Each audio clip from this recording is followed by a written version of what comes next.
नमस्कार दोस्तों, स्वागत है यूट्यूब चैनल अद्भुत भक्ति ज्ञान में।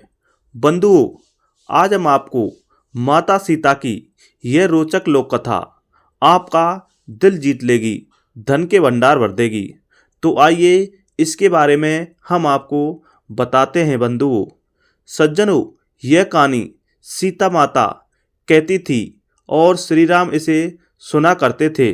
एक दिन श्री राम भगवान को किसी काम के लिए बाहर जाना पड़ गया तो सीता माता कहने लगी कि भगवान, मेरा तो 12 वर्ष का नित्य नेम है।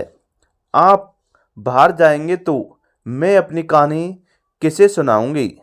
श्री राम जी ने कहा कि तुम कुएं की पाल पर जाकर बैठ जाना और वहाँ जो औरतें पानी भरने आएंगी उन्हें अपनी कहानी सुना देना। सज्जनों, सीता माता कुएं की पाल पर जाकर बैठ जाती हैं। एक स्त्री आई। उसने रेशम की जरी की साड़ी पहन रखी थी और सोने का घड़ा ले रखा था।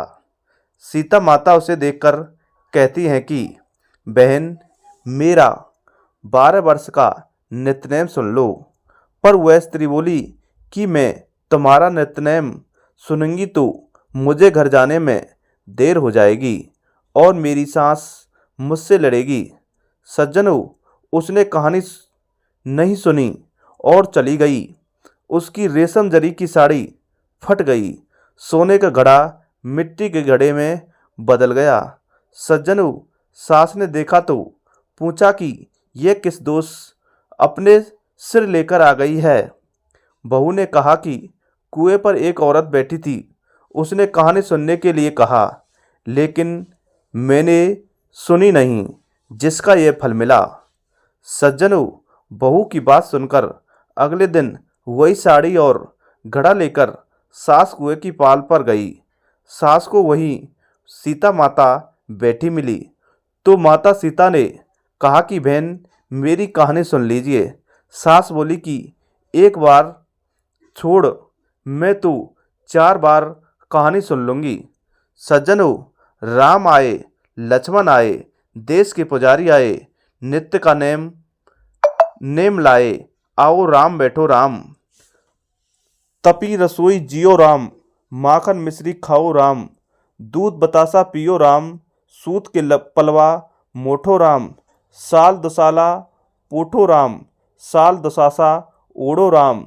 जब बोलूं जब राम ही राम, राम समरे सबके रगाम, खाली घर भंडार भरेंगे, सबका बेड़ा पार करेंगे।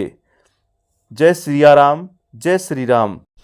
बंधु, सास बोली कि बहन, कहानी तो बहुत अच्छी लगी।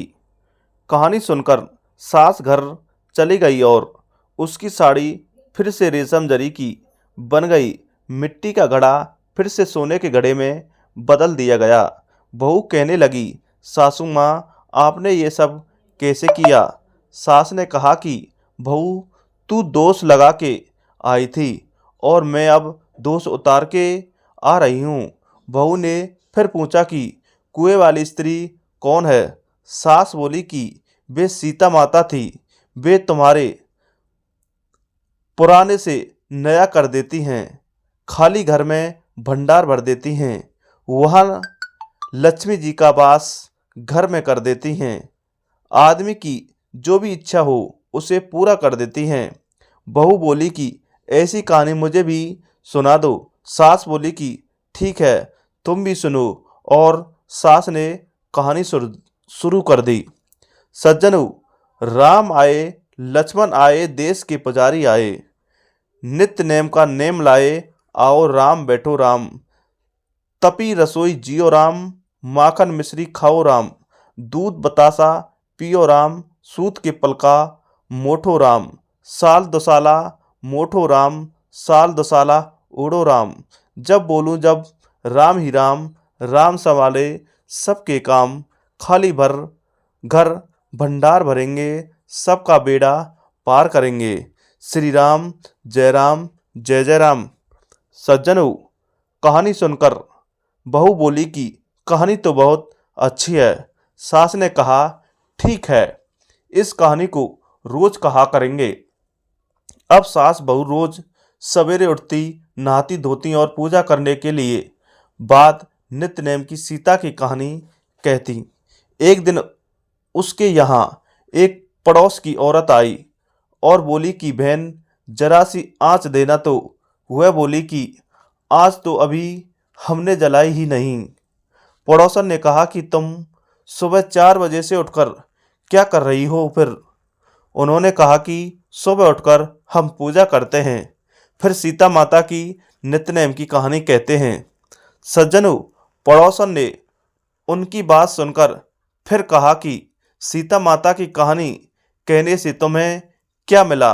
वे बोली कि इनकी कहानी कहने से घर से भंडार भर जाते हैं, सारे काम सिद्ध हो जाते हैं, मन की इच्छा भी पूरी हो जाती है। पड़ोसन कहती है कि बहन ऐसी कहानी तो मुझे भी सुना दो। फिर वह बोली कि ठीक है, तुम भी यह कहानी सुन लो। राम आए, लक्ष्मण आए, देश के पुजारी आए, नित्य नेम का नेम लाए, आओ राम बैठो राम। सज्जनों, सारी कहानी सुनने के बाद पड़ोसन कहने लगी, बहन कहानी तो मुझे बहुत अच्छी लगी। अब वह पड़ोसन भी नित्यनेम सीता माता की कहानी कहने लगी। कहानी कहने से सीता माता ने पड़ोसन के भी भंडार भर दिए। अब तो पूरे मोहल्ले में नित्यनेम की कथा चल पड़ी। हर किसी की मनोकामना पूरी होने लगी। सज्जनों, हे सीता माता, जैसे आपने उनके भंडार भरे हैं, वैसे ही आप हमारे भी भंडार भरना। कहानी सुनने वालों के भी और कहानी कहने वालों के भी। सज्जनों, अगर यह वीडियो आपको अच्छी लगी हो तो कृपया हमारे चैनल को सब्सक्राइब करें, शेयर करें, कमेंट करें। इसी के साथ जय हिंद, जय भारत।